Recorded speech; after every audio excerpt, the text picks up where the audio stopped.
Hey goddesses, I'm Danny the Tiege and this is Beauty Manifested. I want to talk today about what's really stopping you. So I have a little manifestation story, but everything's a manifestation story because we're always manifesting. So something that's been coming up for me, for my family, for everyone is getting stuck in the how of our manifestations. And my question is, sorry, I was looking at a text message, but my question is, what's really stopping you? So my story is this. So I went to Hawaii, so excited about the trip, like so excited. And then when I got there, if you want to know, I did a Valentino haul. I did a big shopping trip. I mean, I spent more money than I've ever spent in one shopping trip, like ever in my life. And I bought my first designer items, and it was just like a big stretch for me. And I remember when I was younger and I used to go shopping, my favorite store was Juicy Couture. And I remember one time I bought this bag and it was like a $500 bag. And it's like a little duffel bag from Juicy Couture. I love Juicy Couture, right? So I got the bag, it was like $500, and I was so like scared and ashamed that I had spent that much money on a bag that I like hid it and I like stuffed it into like an American Eagle bag, and I just did like this whole big thing just to get it in the house because I didn't want anyone in the house to know that I had got it in the bag. And if anyone asked about it, I would just be like, oh, I got it on sale, blah blah. So when I did the Valentino haul, I was kind of thinking the same thing. I was like, oh no, I'm not going to tell anyone. I don't want them to know. And I don't know exactly what my fear was or like why I didn't want them to know that I had decided to get my first Valentino purchases, but something in me was like, this is not okay. Like, this is not okay. This needs to be kept on the DL and you don't want to tell anyone. But my mantra lately is, even if you're scared, do it anyways. Period. So I called my auntie, and she is the one who even created me to be this way.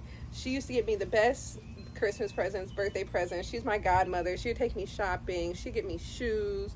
She would let me wear her shoes, and it was just like the best experience. And we would have so much fun just doing like girly, lovely, fun things together. So I don't know at what point I decided like this wasn't okay, but I called her while I was at the airport and I showed her my Christian Louboutins and I showed her everything I got, and it felt so good to be celebrated. It felt so good to have someone to share this with. Like, it was just so amazing. The YouTube, I mean, when I first started the YouTube, I wasn't going to tell anyone. I was just going to like do it in private, not tell anyone, see what happens. And I was like, no, like someone might want to support me. Like, I need to give them that opportunity. So the stories that you have in your head about why you can't do something, they don't exist. I've been wanting a new car for a while. Every time something goes wrong with my car, it's like $2,000 to fix. It's pretty crazy. So I'm spending like multiple thousands of dollars a year in maintenance on my car. So I've been kind of just wanting to get a new one that needs maintenance less often, and I feel like that would honestly be more economical. But I had all these stories about why I can't do it, why can't I do it. So I shared it with the girls who were on the Hawaii trip, like, yeah, I've been wanting to get a new car. And they're like, oh, don't you have a business? I'm like, yeah, I have a business. They're like, one of the girls is in taxation. She's like, if you get a lease, you can write it off on your taxes. I was like, no, I didn't know that. And she was like, yeah. And then like, is your other car still drivable? I'm like, yeah, it's still drivable. I just want a new one.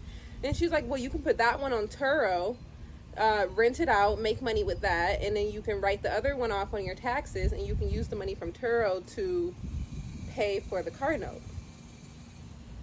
Like, the point is, when you want something, just start putting it out there to the world, and you never know who wants to support you. You never know who has some knowledge for you. You never know how God can support you. What I call this is opening the door to your blessings. The blessings are always here. God wants you to live an abundant life, right? So whatever you want, you can have. When the door is closed to your blessings, you're hiding. You're not open to receiving because you're thinking, for whatever reason, you're not worthy of it. Maybe you think you have to work harder. Maybe you think that you have to, you just have all these stories. Maybe you think that you need to have one more kid. Maybe you think you need to have a better husband. Maybe you think, you just think all these crazy things for why you can't have what you really want. when you open the door to your blessings, you're like, hey, this is what I really want. And you start telling people, like, hey, this is what I really want. They start showing up, they start supporting you little by little. Maybe someone just gives you an idea. Maybe you find $20 on the floor, you know, little by little by little, but you're going to get that thing. And once you decide that that's what you want and you're owning what you want, and somehow, some way, you're going to get that in some time and space, it starts coming in. So just like, why don't we just get rid of the story altogether? Like, what's the point? What's the point of telling the stupid, weird story? Especially half the time, no one even asks. Like, why are you even, oh, well, I want to do this, but stop right there. If you really wanted it, you would have it. And that's just the bottom line. If you really wanted it, you would have it. Because you can have it. Like, say you want to get a new house and you're like, oh, I can't get the new house because blah, blah, blah, blah, blah, blah, blah. I would argue that you can get the new house. You just have a lot of duplicity. Like, if you wanted the new house, I'm sure you could get approved at the banks. I'm like pretty positive. Have you even started looking at the banks? Like, how would you even know that you can't get approved? Half the time when people are trying to tell you that they can't do something, they haven't even looked into it. Like, how would you know? And they just have these weird stories. Oh, well, when my kids are in school, then I'll be able to do it. Yeah, but you could just do it now. And like, if that's the case, why don't you just say like, yeah, I'm not interested in that until my kids are in school. I don't think it'll fit into my lifestyle right now. And just let it be that. Instead of saying, I can't do this, I can't do that, and telling all these lies about what God can and cannot do. God is infinite and he can do it all. And I just don't like to hear people saying this is impossible and that is impossible, because keep my Father's name out your mouth. Like, period. My God, my Father, my Lord can do anything. And that's just the bottom line. Like, there's no limit to what I can have. There's no limit to what he can do. It gets to be miraculous and it gets to be magical. Like, that's it. That's it. I thought I was going to have more to say. I have some journal sessions, but that's really it. Cut it out. You can do it if you want to. So if you really want to, then do it. And if you don't really want it, then just say that. Just say that. My name is Danny the Tiege. This is Beauty Manifested. If you made it to the end of the video, I so appreciate you. Please hit like. A lot of people watch the video and they forget to hit like. So please do that. Subscribe. Stay tuned. I'm going to be releasing a course probably this week. I have lots of fun things coming. Come chit chat with me. Leave me a comment. Follow me on Instagram and have a beautiful day.